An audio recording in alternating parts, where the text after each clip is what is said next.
Junagadh police છે તેને ધરપકડ કરી લીધી છે। આ ઉપરાંત જે મોલાના અત્યારે આપ આ દ્રશ્યોની અંદર જોઈ શકો છો, મોલાના છે તેને મુંબઈથી અહીંયા લાવવામાં આવ્યા છે।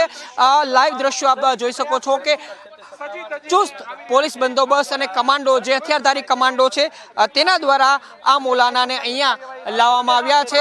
મોલાના છે એને અહીંયા જૂનાગઢનું જે પોલીસ પરેડ ગ્રાઉન્ડ છે ત્યાં તેને તૈનાત કરવામાં આવશે, ત્યાં તેની પૂછપરછ કરવામાં આવશે અને અહીંયા આ પૂછપરછ છે તે સજ્જડ રીતે થાય। તમામ કમાન્ડો સાથે આ જે મોલાના છે તેને અહીંયા લાવવામાં આવ્યા છે।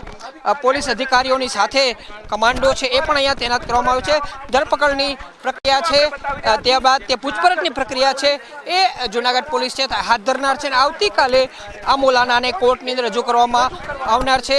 હાલ જે પ્રકારે આપ આ દ્રશ્યો જોઈ શકો છો કે જૂનાગઢની અંદર જે પ્રકારે ચુસ્ત પોલીસ બંદોબસ્તની સાથે ઉચ્ચ અધિકારીઓ છે એ અહીંયા તૈનાત કરી દેવાયા છે।